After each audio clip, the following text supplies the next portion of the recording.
এখানে চাচা না তুললে সমস্যা কেন জি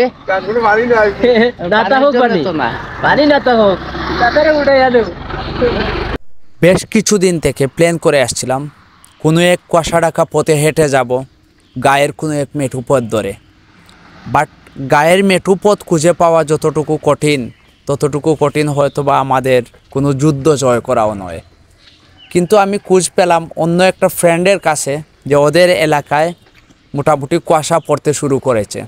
তাই আজকে খুব বুড়ে বুড়ে চলে আসলাম ওদের এলাকায়। আর আসার পর যেটা দেখলাম আসলেই আমার খুব বেশি ভালো লাগছে। বছরের প্রথম কুয়াশা উপভোগ করলাম। হেঁটে হেঁটে নিরিবিলি একটা রাস্তা দিয়ে যাচ্ছি। এটা হচ্ছে বিশ্বনাথ থেকে জানাইয়া যাওয়ার যে রুট, এই রুটটা আপনারা ইতিমধ্যে হয়তো বা জানেন। বিশ্বনাথ পৌরসভাকে সিলেট থেকে অল্প কিছু দূরে বিশ্বনাথ পৌরসভা, যে জায়গাটায় আসলে মোটামুটি একটা শান্তি পাওয়া যায়, প্রশান্তি পাওয়া যায়। আর আমি হেঁটে যাচ্ছি গায়ের এই পথ ধরে, মোটামুটি গ্রামের পথই বলা যায়, বাট গ্রাম নয়, এটা একটা পৌরসভার রাস্তা। ভোরের সূর্যটা হয়তোবা আলো চড়াবে একটু পরেই, তখন আর এই কুয়াশা থাকবে না, থাকবে না এই নিস্তব্ধ নীরবতা, থাকবে না এই স্নিগ্ধ বাতাস, আর থাকবে না এই কুয়াশাটা। আসলে ভালো লাগার কিছু জিনিসের মধ্যে আমার এই পরিবেশটা বা এই যে নিরিবিলি একটা সময়, এটাকে আমি খুব বেশি এনজয় করি। আমার ভালো লাগার একটা অংশ এটা। কারণ একা থাকতে শিখো প্রিয়, তোমার নামে শিরনি দিয়েছি তারার মাঝারে। একা থাকতে শিখতে পারলেই আসলে জীবন অনেক সুন্দর। এই জন্য আমার একাকিত্ব খুব ভালো লাগে। আসসালামু আলাইকুম ভিউয়ার্স, আমি আহমেদ অনিক। আর আজকে আমি আসছিলাম যে জায়গাটার মধ্যে, এটা হচ্ছে বিশ্বনাথ। আপনারা আমার পিছনে দেখতে পাচ্ছেন, এটা হচ্ছে বিশ্বনাথ উপজেলা। সো এই জায়গায় আসার পিছনে কিন্তু আরও একটা উদ্দেশ্য আছে। এই মুহূর্তে বাজে সকাল 6টা।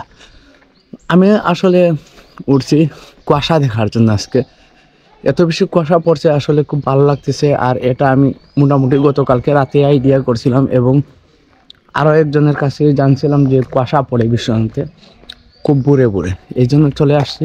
আর আসার পর আসলেই এটা দেখলাম যে আসলে কুয়াশা পড়ছে। এই প্রথম আমি দেখলাম এই বছরের কুয়াশা। ভাবলাম যে একটা ভিডিও মেক করি অ্যান্ড দেন আপনাদের সাথে শেয়ার করি।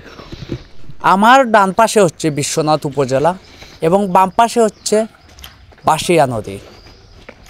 আপনারা দেখতে পাচ্ছেন বিশ্বনাথ উপজেলাটা খুবই সুন্দর একটা উপজেলা। আমার দেখা উপজেলার মধ্যে আমি যে রাস্তা দিয়ে হেঁটে যাচ্ছি, এটা সবাই বলে উপজেলার রাস্তা। আসসালামু আলাইকুম।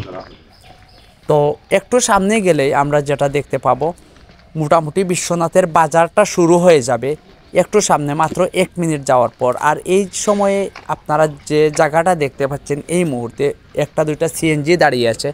এটা অ্যাকচুয়ালি হচ্ছে বিশ্বনাথের একটা সিএনজি স্ট্যান্ড ছিল। বাট আমি অলরেডি কথা বলতে বলতেই আমি চলে আসছি বিশ্বনাথ বাজারের মধ্যে। এটা হচ্ছে বিশ্বনাথের মসজিদ মার্কেট।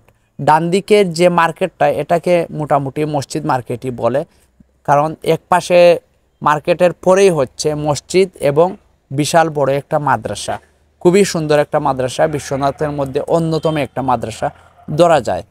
এবং আপনারা সামনে যদি ভালোভাবে তাকিয়ে থাকেন, একটা ব্রিজ দেখতে পারবেন, বিশ্বনাথের মেইন ব্রিজ এটা। আর একটু পরে এই দোকানপাটগুলো খুলে যাবে। খুলে যাওয়ার পরে চানা পেঁয়াজু অনেক কিছু এই জায়গায় কিন্তু পাওয়া যায়। বাজাপুরার একটা আস্তানা বলা যায় এই জায়গাটাকে।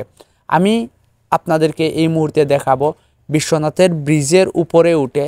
বিশ্বনাথের ব্রিজ থেকে নদীর দুই পাশটা দেখতে পাবেন আপনারা, আশা করি।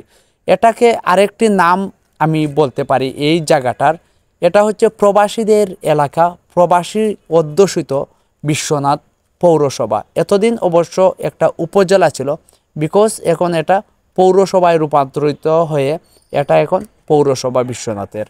আপনারা দেখতে পাচ্ছেন ব্রিজের মধ্যেই চলে আসছি। ব্রিজের মধ্যেও কিন্তু কুয়াশা আছে, ডানে বামে সব দিকেই কিন্তু কুয়াশা আর কুয়াশা, যেটা আমার অত্যন্ত পছন্দের একটা জিনিস। আমি গত বছর গিয়েছিলাম আমার এখনও মনে পড়ে কুয়াশা দেখার জন্য বান্দরবনের মেরিঞ্জা ভ্যালিতে মারান্তম পাহাড়ের সর্বোচ্চ চূড়ায় উঠে আমি কুয়াশাকে উপভোগ করেছিলাম। ইনশাল্লাহ ট্রাই করব এইবারও যেতে এবং আপনাদের জন্য ভিডিও মেক করার জন্য।